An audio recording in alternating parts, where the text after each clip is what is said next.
Hello everyone, मैं दीपक sir DLC education अड्डा में आप सभी का स्वागत करता हूं। डिस्कस करने वाला हूं क्रॉस मल्टीप्लिकेशन मेथड का दूसरा प्रॉब्लम। हमारे एक स्टूडेंट ने बोला सर हमको तो बहुत डर लगता है। मगर भैया डरने की तो बात है सर, क्योंकि क्लास 9 में है। क्लास 9 में है और आपको मैथ्स से डरना चाहिए। ये तो सर आपके ऊपर डिपेंड करता है सर। मैथ्स तो सर खेलने की चीज है। आप जैसे क्रिकेट खेलते हैं, फुटबॉल खेलते हैं ना सब मजे से, वैसे मैथ्स के साथ भी खेल सकते हैं। चलिए फटाफट इसको सॉल्व करने के तरीके को देखते हैं। और वो स्टूडेंट जिसने मुझे बोला था कि ये मैथ्स का सर क्रॉस मल्टीप्लिकेशन मुझे डराता है, आज इसको उसके डर को ना सर चुटकी से गायब करेंगे सर। 6। चलिए देखिए कैसे। तो सर यहाँ पे होने वाला क्या कि हम लोग लिखने वाले हैं सर फ्रॉम इक्वेशन 1। इक्वेशन 1 में से आरएचएस को जीरो करना है। बेसिक चीजें आपको मालूम हो गई होगी। इक्वेशन 1 का जो आरएचएस है जीरो हो गया है। अब आपको करना क्या है सर, अब आपको लिखना है ए। अब आपको क्या लिखना है सर, ए का वैल्यू, बी का वैल्यू और सी का वैल्यू। श्योर ये लिखना है ना सर, ए बी सी का वैल्यू लिखना है। जी हाँ, कुछ स्टूडेंट अभी भी है जो कहता है सर डर लगता है। डरना है सर, मैथ्स है तो थोड़ा डरना है, लेकिन सर थोड़ा प्ले करेंगे तो डर तो भागेगा सर। चलिए देखते। एक्स का जो कॉफिशिएंट है वो है 3, वाई का कॉफिशिएंट है -4 और सी का कॉफिशिएंट है -1। तो ये आपने पहले डाल दिया। क्या डाला सर आपने, एक्स का कॉफिशिएंट, वाई का कॉफिशिएंट एंड सी मतलब कांस्टेंट टर्म का कॉफिशिएंट। तो ये सर था आपका इक्वेशन 1 से। अब चलते हैं फ्रॉम इक्वेशन 2 में, है ना। फ्रॉम इक्वेशन 2 को भी सर आरएचएस को जीरो बनाना है। जीरो बनाना है तो साइड चेंज करेंगे, साइड चेंज करेंगे, साइन चेंज करेंगे, हो गया जीरो। यही तो प्लेन है सर। हर बॉल को जैसे खेलते हैं वैसे हर इक्वेशन को खेलेंगे, हर स्टेप्स को खेलेंगे ना। चलिए तो ये हो गया पहला कि आपने क्या किया, इसको उठा के एलएचएस में लेके आया, साइन बदल गया। इसको उठा के कहा ले आया, एलएचएस में, साइन क्या हो गया, बदल गया। अब बारी है आपकी ए बी और सी लिखने की। ए का मतलब कॉफिशिएंट सर, कॉफिशिएंट एक्स का, एक्स के साथ जो मल्टीप्लाई है तो प्लस में 4, वाई बी के साथ जो मल्टीप्लाई है ना सर।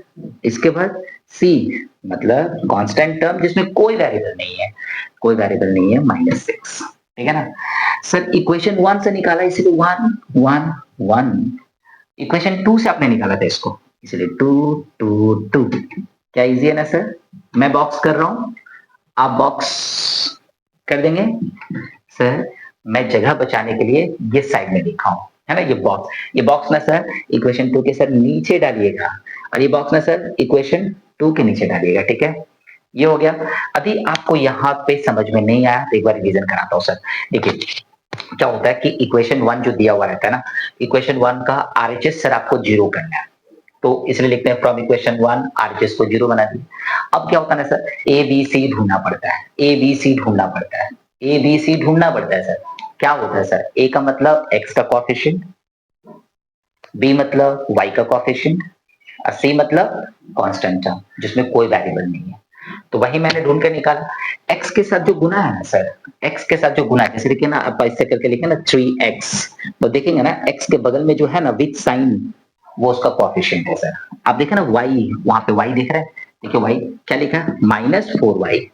तो वाई मतलब एक्स का मतलब ए का कॉफिशिएंट, तो वो मैंने लिख लिया प्लस में 3। अब y का कॉफिशिएंट है सर, मतलब b का कॉफिशिएंट है -4। तो वैसे ही करके ना सर आपको सब जगह से ना निकालना हुआ है। सब जगह बोले तो दो ही तो इक्वेशन है, सब कहाँ जाएंगे, है ना। हर प्रॉब्लम से आपको निकालना, मेरा कहने का मतलब है ये आ गया ना।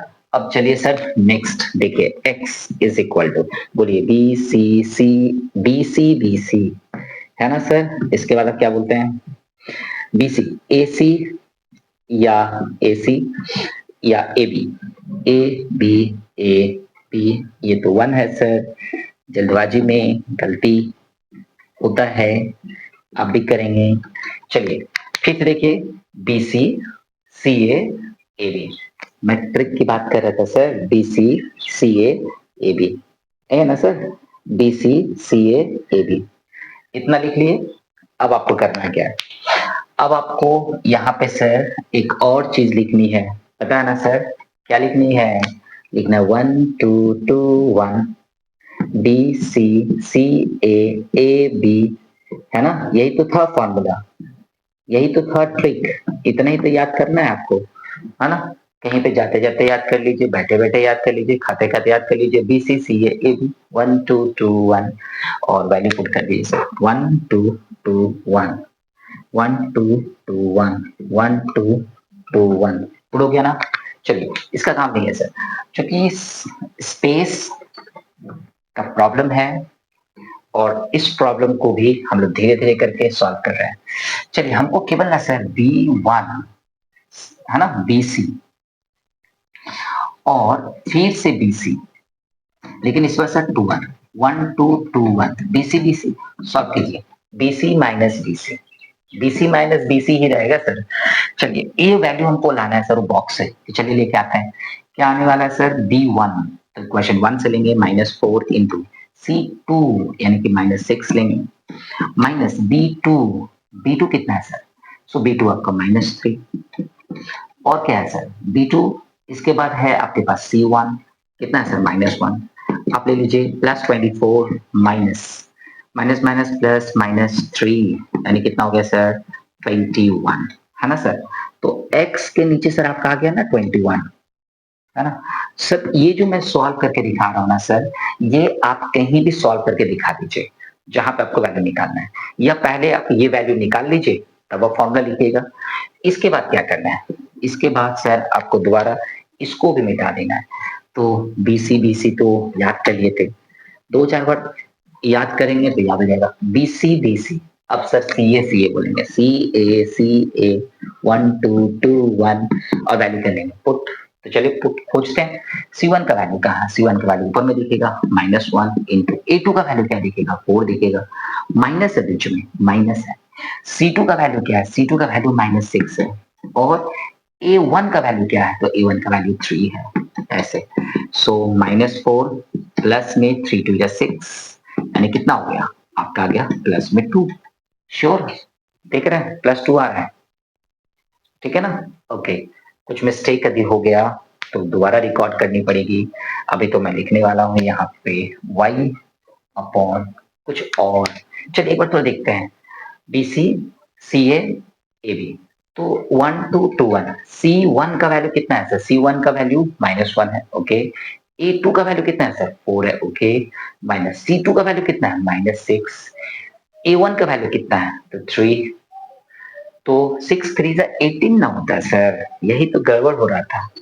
ओके ओके ओके ओके, तो कितना हो गया सर? 18, तभी ना यहाँ पे प्लस में 14 आएगा सर। ओके, ऐसे ही मिस्टेक देखने के लिए आपको भी मिलेगा। चलिए अब लास्ट वाली है सर, AB है ना? चलिए AB को लेते हैं फटाफट। क्या है सर? AB माइनस AB 1 2 1 2, ऐसा नहीं सर, ऐसा नहीं है सर। 1 2 2 1। अब देखिए A1 का वैल्यू कितना है? A1 का वैल्यू कितना है? 3। B2 का वैल्यू कितना है? B2 का वैल्यू है -3। A2 का वैल्यू कितना है? 4। B1 का वैल्यू कितना? -4। तो यहाँ पे लेने वाले हैं -9, यहाँ पे लेने वाले हैं +16, यू गॉट +7। सो सर आपका आ चुका है 1/7। सर ये जब आपका आ गया ना सर, तो अब आपको करना क्या है? ये जो मैं सॉल्व करके साइड में आपको दिखाया है ना, अभी जो मैंने वैल्यू सॉल्व किया था B1 C2 B2 C1, ये सॉल्व करके आप एग्जाम में दिखा देंगे, ठीक है ना? तो चलिए अब देखते हैं x अपॉन हमारा आया है 21 विच इज इक्वल टू 1/7, है ना? ये हो गया पहला। ये वैल्यू इसके बराबर होगा क्योंकि बराबर में है, तो 7 1 जा 7 7 3 जा 21, क्रॉस मल्टीप्लाई कर देंगे, so you got 3। Again y upon 14 is equal to 1/7, तो 7 1 जा 7 7 2 जा 14, क्रॉस मल्टीप्लाई करेंगे तो y का वैल्यू आ गया सर आपका 2। तो x का वैल्यू हो गया है 3, y का वैल्यू हो गया 2। अब आंसर लिख देंगे, क्या कर देंगे? आंसर लिख देंगे। आंसर में क्या है? x is equal to 3, y is equal to 2। Check करना है, डेफिनेटली चेक करना है सर। देखिए 3 इंटू 2 है, देखिए x का वैल्यू 3 है, तो 3 3 9, ओके। y का वैल्यू 2 है, 4 2 8, 9 minus 8 is equal to 1। Equation भी वेरीफाइड हो गया, प्रॉब्लम भी सॉल्व हो गया।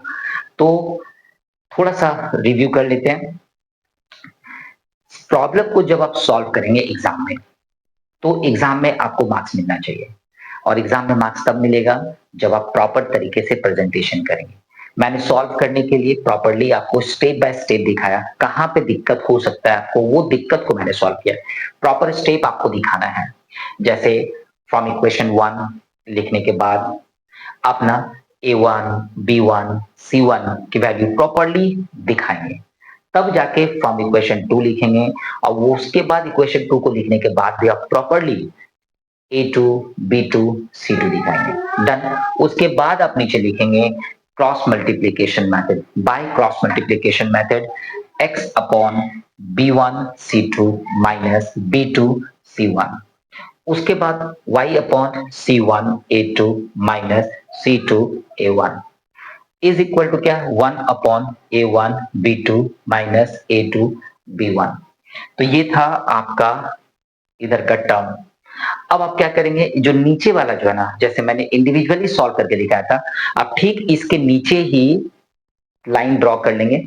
आपके पास पेज रहेगा, आप लाइन ड्रॉ कर लेंगे, 3 लाइन ड्रॉ कर लेंगे, और उसके बाद अपना सॉल्व करेंगे। BC minus BC, CA minus CA, AB minus AB, 1 2 2 1 put करके सॉल्व कर लेंगे, और वैल्यू जब आपका आ जाएगा, ठीक है ना, तो आप इस तरीके से सॉल्व कर सकते हैं लास्ट में, जहां पे देयरफॉर का साइन देके आप सॉल्व करके दिखा देंगे।